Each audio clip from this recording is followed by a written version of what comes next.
Hi everybody, it's Monday, October 20th, 2025. We'll start with our headline 6-7. Stock market closes on light volume. Meme number. What are you talking about, Robschild? Unless you live in a cave with a dragon, you probably have come across teenagers with the new 6-7 meme, which you do this with your hands. It has no apparent meaning. Personal sources have told me it really blew up because someone doing this, trying to decide between 6 and 7. And where did the stock market close today? 6, 7, 3, 5, 14 in the SPX, and 6, 7, 1, 3, 0 in SPY, the largest ETF of the S&P 500.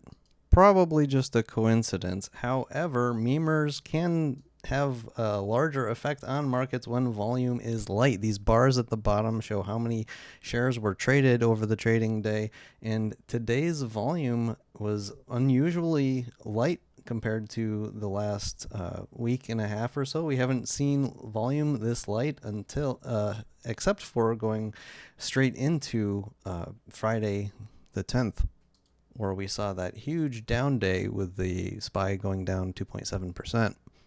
So a move like today going up a full percentage point, but on very light volume, decreasing volume, in fact, says that, yeah, I wouldn't trust this fully yet. And you can add to the fact that we did not close above the giant engulfing Friday red candle. These items plus a few more things tell me that the bears probably still have control of this, believe it or not. But we'll get to the charts momentarily. Community topics. What moves, if any, did you make today? Robschild sits on his hands. I didn't buy anything, sell anything. What did you do? Comment below. Coming up, economic data in limbo. However, according to this headline from CNBC, White House economic advisor Hassett says shutdown could end this week. If you remember on my show, when this whole thing began, I estimated it would end today. So I wasn't far off if it does end up closing this week, or reopening this week rather. So when it does reopen, we're going to get a flurry of data. We're going to get at least two initial and continued jobless claims. This alone could really rock markets hard. Also, the important unemployment report we still don't have. We're still waiting for it after the week ADP numbers. It's sort of expected in my crystal ball and all that it's going to be a shocker and it's not going to be good news.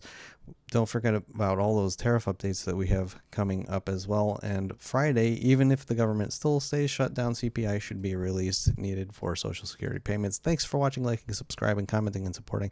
No changes to the crystal ball ratings. And see my website link in the description below to read through my daily reminders, current macro reviews, portfolio explained, and stock research center. On to the charts. We're going to start today with a heat map. As you can see, the whole thing is pretty much green. Very notably, Apple led the way, going up almost 4% on good news in the recent iPhone 17 sales in China.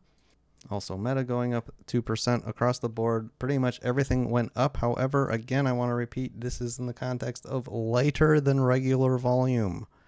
A jump up in the stock market with a jump down in volume is not a very healthy sign for the bulls.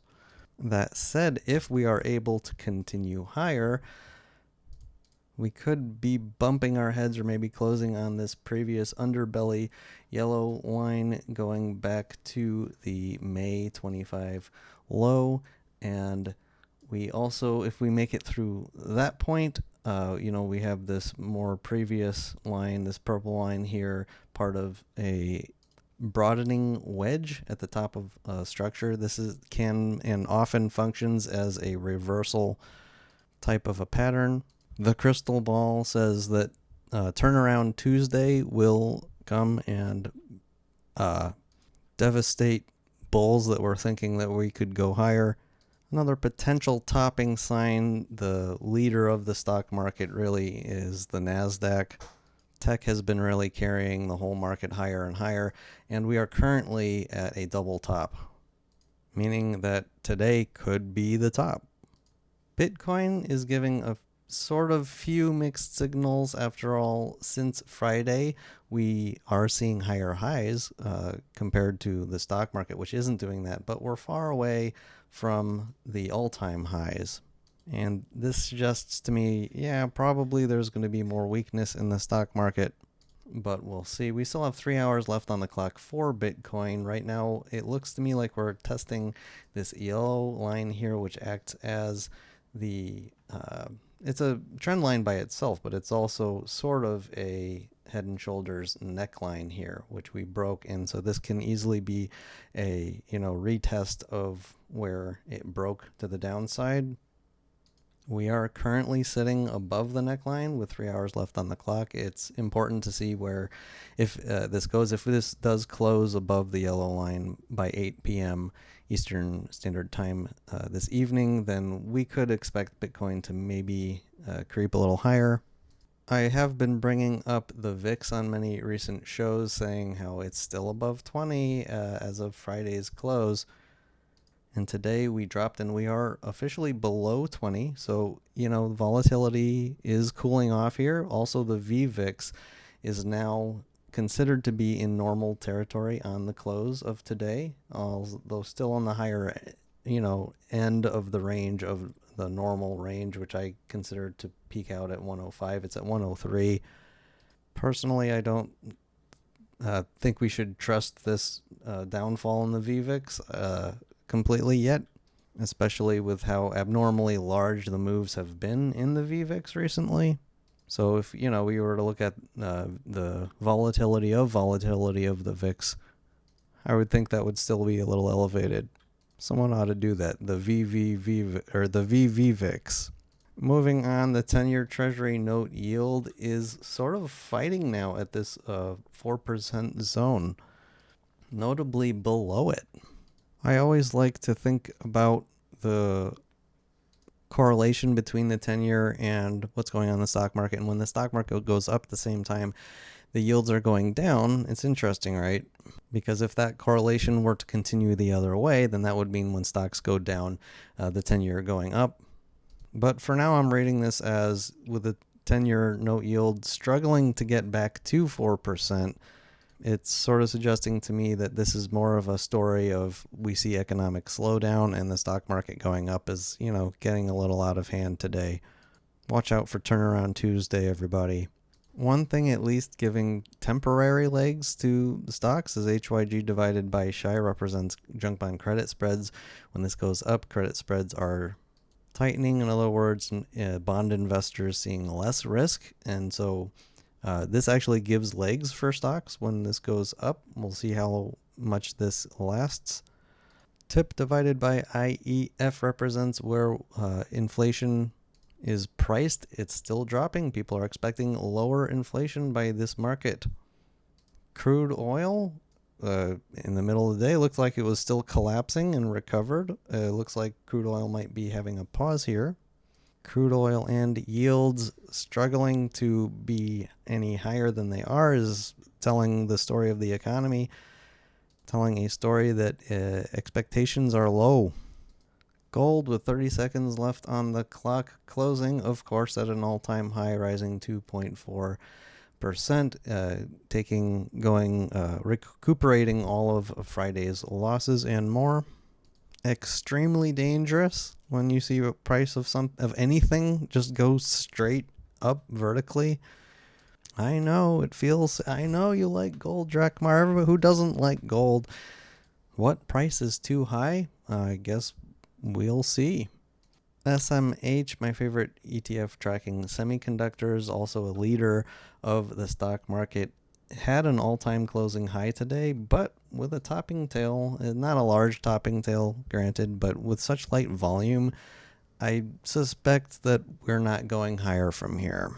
Next thing I want to talk about is the Fed CME Group FedWatch tool, which tracks the pricing of bets as to what's the Fed gonna do with the rate cuts moving forward. How many cuts are we expecting?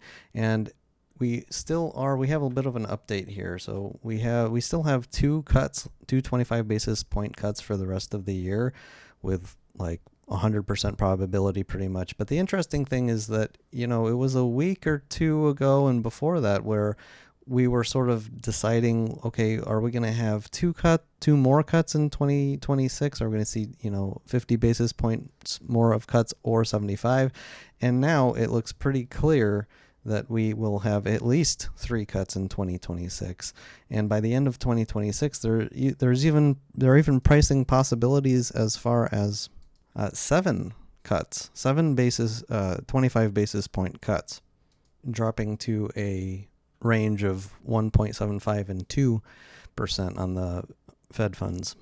While we are going towards the idea of potential more dovishness moving forward, this market and a lot of other markets are not seeing good times ahead.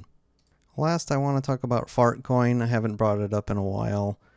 With stocks being at such high historical values and gold just going straight up, so many things being so expensive, when you look at the potential reward you can get, in other words, a higher price to sell these things at, and you consider, well, what percentage is that? How much more can it grow? Well, if everything's going to be going up, why not grab something with extreme beta like Fartcoin? After all, since its inception at the end of 2024, it is up. It says right here, 741,000%. This is while in the same time frame, gold's only gone up by 67%. And that's all from me and my crystal ball. Hope you enjoyed. Thank you for watching and see you next time. Robschild.